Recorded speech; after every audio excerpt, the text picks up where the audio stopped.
unborn child from the harsh ugliness of this world soon to receive it. Madre Santa del Dios, Holy Mother of God, she whispered to herself and to the unborn child beneath her fingertips. Lying stone still in his blanket, Shaw repeated to himself the next words he knew would come from Rita's soft, trembling lips. Madre bendecida del Dios, she would say next. The way he had heard her whisper the two lines in unison these past weeks she had traveled with him. Holy Mother of God, Blessed Mother of God. Always the same short, efficient prayer, Shaw reminded himself, giving no more thought to the men's boots stamping through the door until he heard the man standing above him say, "Wake up fast, Larry. I came back to see just how goddamn fast you are." "This ain't a good idea, Brady," a voice behind the man said. "We need to cover some ground if we're supposed to meet them come daylight." Only 3 of the 5 riders had stepped down from their saddles and walked into the shack. 2 sat waiting restlessly, keeping a wary eye on the dark trail to the north as they watched through the open door, seeing everything in the dim glow of firelight.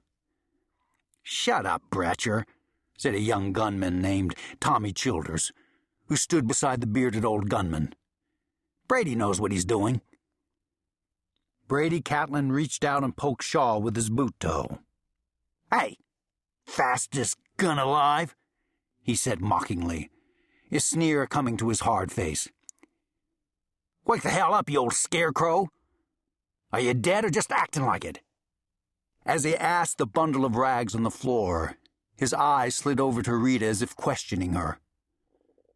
Rita shrugged.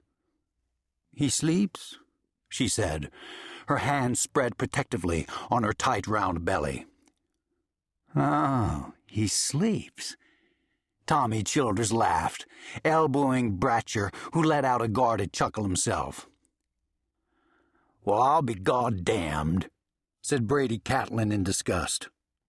His hand fell from the handle of the big Colt holstered on his hip.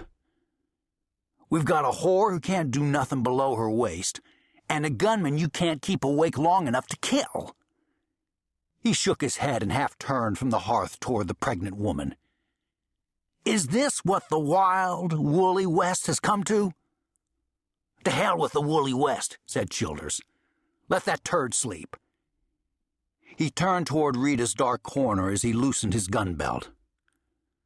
"I know you're bellied out, little darling," he said. "But doing nothing from the waist down don't keep you from doing something from the neck up." "That's it for me, boys," said Bratcher McBain, seeing what was about to happen and wanting no part of it. He took a step through the open door to the front porch. "I'll be out here smelling air with the Russians."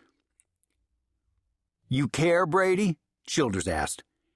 He slung his gun belt over his shoulder and unbuttoned the fly on his denim trousers.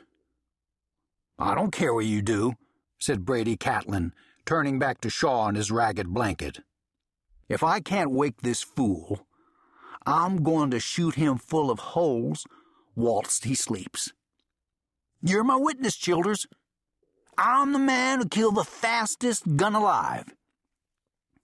"You go right ahead and kill him," said Childers. "I'll watch over my shoulder."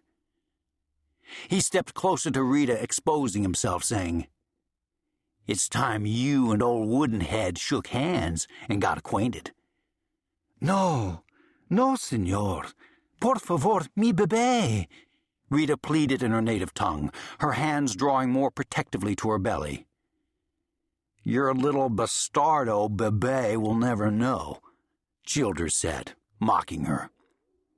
"I know you're dumb, but damn, surely you're smart enough to—" A shot exploded in the room, cutting Childers' words short as the bullet bored through the back of his head and sent a spray of blood and brain matter all over Rita and the wall behind her. Standing above Shaw with his feet spread, Brady Catlin looked down wide-eyed at the blue-red streak of fire that had erupted from Shaw's Colt. "Jesus Christ!" Brady shouted, reaching for his gun, feeling the heat